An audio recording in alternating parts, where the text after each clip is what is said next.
Hi parents, it's good to be back on this parenting video. We have done God-centered family and hope in the past 2 weeks.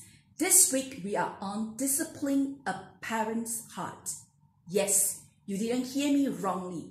In most parenting courses or seminar, the word discipline is most likely for our children. But do you know that the biggest obstacle to good discipline is our own selfish heart? Let me repeat again. The biggest obstacle to good discipline is our own selfish heart. Here are some stories. When my girls was young, they often had friends come over to play in the house. One day, when they were playing catching in the living room and accidentally my younger knocked over a side table and thus broke a photo frame. With a calm voice, I said, "Stand still and move over there and let me clean up the mess." Her friends, in utterly surprised voice, said, "My mom would have flown into a rage if I'd done that." In a restaurant, eating and fellowship with my friends, my daughter, whom had other plans, put on a sour face and using the fork to poke on the food and keep asking me, "When can we leave and when can we go home?" They are not making a good impression. I'm trying to holding on my anger and say to myself, "Wait until we go home and you will get a piece of my mind." My daughter at home, as I was reading the book, come over and say and ask me, "Mom, do you see where's my notebook?" I said, "Am I your keeper? You should be responsible to know where you keep it." And she left and tried to search. After a few minutes later, she said, "Mom, can you help me to find? I just couldn't find where's my notebook." And rushed into anger. I said, "I'm not going to help you to find it. You are supposed to be responsible for your things, and if you lose it, that's it." What makes the difference in these stories? Why do I sometimes get angry and not at other times? Because I'm noticed that it's not really related to my daughter's behavior. Sometimes they misbehave and I respond in calm, loving discipline. But sometimes they misbehave and I get angry with them. In fact, sometimes they don't even really misbehave at all and I get angry as well.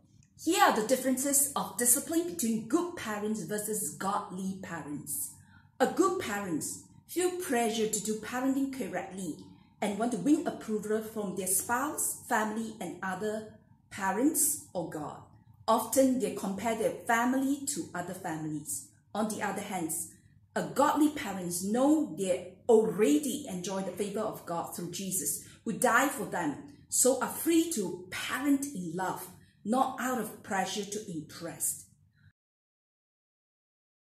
A good parent may get angry when children fail to meet behavior or achievement expectations, blame their children's spouse and others when their children are misbehaved. A godly parents are humble, knowing how much they too need God's help and forgiveness, making them able to teach, encourage, and warn their children patiently. A good parents are controlling toward their children, either overbearing or manipulative, feeling a need to make sure everything goes right. On the other hand, a godly parent trusts that God is in control and is the wiser father and chiefly concerned with guiding the children toward Him.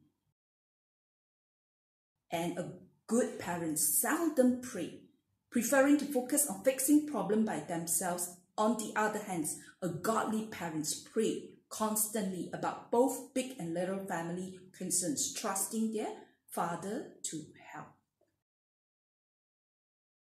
This is the difference between a discipline of good parents and a godly parents. So which one you belongs to? And today the scripture verse, James, have something for parents to learn about parenting a parent's heart. Let's refer to James chapter 4 verse 1 to 3. "What causes fights and quarrels among you? Don't they come from your desires that battle within you? You desire but do not have. So you kill, you covet what you cannot get, what you want. So you quarrel and fight. You do not have because you do not ask God.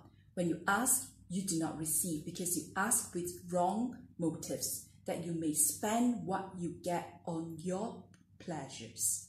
James clearly tells us in verse 1 says, conflict arises from our desires that battle within us. The problem is not my children's behavior. The problem is my desire battling with God for control for my heart. Sure, my children misbehave, but when my heart is undivided in its allegiance to God, I will respond with calm and loving discipline. But if my selfish desires are ruling my heart, then I will respond wrongly. My discipline gets distorted by my selfish desires. Here are some wrong motives when we want to discipline our kids. The motives that we desire for a quiet life, a space for ourselves, the desire for respect or appreciation, a fear of being embarrassed, wanting to have our own way to be in control, wanting your children to be a success. All these motives are good motives, but are they godly motives? There is such things as right anger. God himself is angry at sin. And Jesus was angry because of his passions for God's glory. But more often than that, our anger is a sign that one of these desires matters more to us than God's glory, the desires that I mentioned earlier, and is now being thwarted or threatened. So this selfish anger drives our discipline. The fruit will be bad.